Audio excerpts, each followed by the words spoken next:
If we then fast forward to now, how does that balance now work between being buddies, being friends, and the creative part?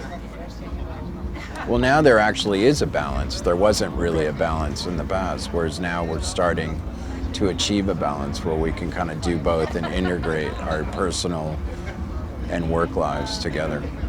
Because it was, I think it was 2005 where you guys started up again.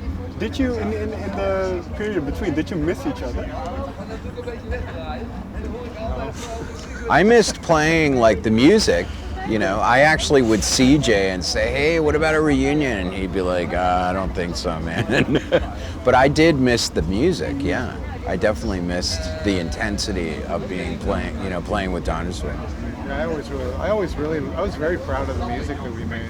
You know, I would always, if I was, with friends at home and, we start drinking and listening to records, and then the subject of Dinosaur Jr. would come up, I would put on, our records and play them and just be like, cool. See? Yeah, and just didn't really feel like, wow, I was part of something really special then. And I mean, I had a lot of things after Dinosaur that I'm extremely proud of, but there's nothing quite like your first. There's nothing quite like your first band, It's like Dinosaur were my first. Your first love. Yeah. So that's quite interesting then, because you say you didn't really miss. Well, I didn't. The situation. The situation was. Jay was awful. He was the worst. It's still. I still have things that from that time period that still haunt me. Yeah. Is there anything you can mention? Oh, it's just like I have a hard time talking to Jay on the phone. I don't know.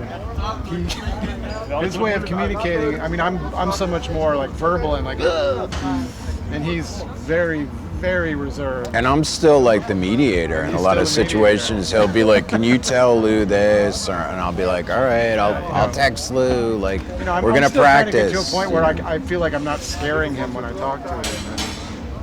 But then So I don't know.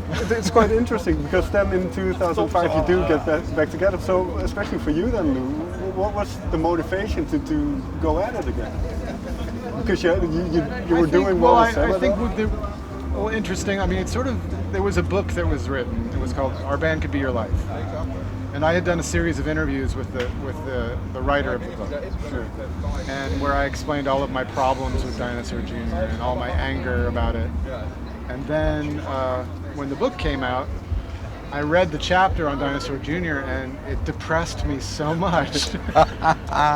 Because I had a lot to say, and he printed most of what I had to say, and when I saw my own words in print, it made me really sad. Because I saw this kind of like inflexibility, and I saw this stubbornness, and then when reading about the other bands in the book, who were great bands that would never reform again, and bands that had, and I guess for myself at that period, after all I had been through, I'd been through like a lot of other heart-wrenching things with other bands and friends, and I just sort of looked at the situation and saw that Jay and I were living these parallel lives. We both were still playing the same clubs, we knew the same people, more or less staying, doing our, having our musical lives, and I just sort of thought, well, what a sad story that we would never play again. And then when the opportunity came to do it again, I was, of course, like, well, I would love to rewrite the end of this story. I would like the end of this story to be totally different than what it is, because as it is, it's you get older and you want things to be inspiring. And I think there was also, there was other stuff going on. There's a lot of bands. There's stuff going on, and I think there was this kind of like, hey, we had this really good thing that was super powerful. Maybe we should get out there and present it to the people again, because it is really good, especially in light of a lot of stuff that was happening that maybe wasn't so good. It's nice to be able to put something out there that is really good. What you just said, did you, in a sense, start to think about the legacy that you were leaving behind with Yeah, I did, yeah. A bit, yeah. I thought that just, and I guess it also coincided with the birth of my first child, and when you start to think of things more on those terms, you know, it's like, you know, you realize your life becomes more of like the story that you're going to leave behind, and Right. And your legacy, yeah. Your legacy, and did I really want my legacy to be this sort of this this trail, this burned, all of these burned bridges, and all of this sort of animosity that I had left behind, and you know, and I didn't. When I'm given the opportunity to change the story of Dinosaur Jr., I was very happy to do that. And then, it was to me, it was a tragic story as it stood. I thought it was tragic. I didn't. Do you know how Jay felt at this time about? I don't. Well, he didn't want to do it. Okay.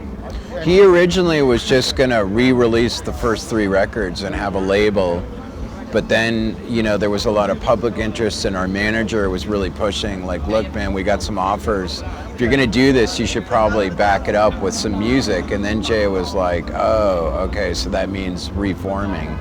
So, but originally it was only just going to be the records being re-released. There was no talk of us actually getting together. Jay's been working with a manager who is really very, he's very interested in maintaining Jay's legacy and his music and his importance, you know, and building a real career for Jay, and in a very I think in a very sensitive, very caring way.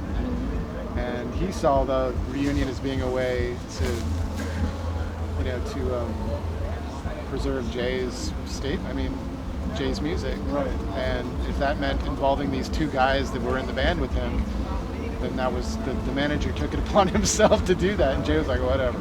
Okay. Do your worst. In that sense, well, because after, like you say, you've released new music, new albums.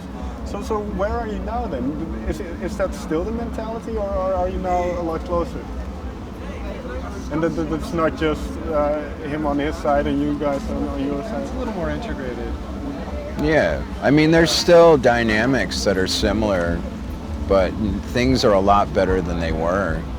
I mean, like, if things had not changed, put it this way, I probably wouldn't have done the reunion. If it had been 1988 all over again, I would have been like, no way, I'm not going to do this again all over again. I think if we had stayed together, if I had stayed in the band past 1989, the damage that would have been done would have been irreversible. Yeah. You know, and it would have been like, you know, when we probably wouldn't have done a reunion. When you think of a band like, I mean, Jay had a really wonderful, like, kind of funny quote where it's like, you know, you have a band like the Ramones that did stick together, and then they all died of cancer. I mean, yeah, because it's so toxic. These guys barely it's lived like beyond the ages that we are now. I mean, and they were a band that just like continued to fester internally in order to preserve that band. Sure. Yeah, and they all suffered for it. And they all really suffered for it. And I think with us, it's like I was removed from the mix at a really good time, because it was a time for Jay to like stretch out musically and to do music that maybe, you know, I wouldn't have been that interested in playing. And then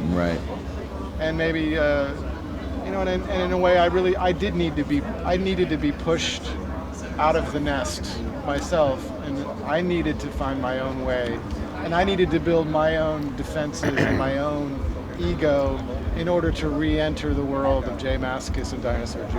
Yeah, that's what I was about to ask. What kind of did you take away from that period on your own to where you are now? And then, well, I mean, what I took away from that period was the dedication that we had, you know, and the vision and the dedication, you know.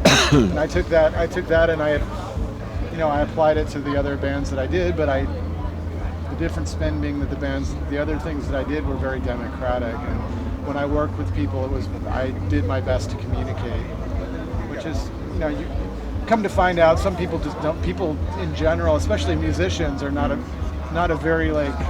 They're not a really healthy bunch. Let's just put it that way. People have a very difficult time, and egos are very fragile. And, you know, but I don't know. I mean, it was really good to go through everything that I did go through with all these other people that I worked with and do things that I'm extremely proud of, and then to come back into the world of this band and for it to be about the music first and foremost. It's about the music.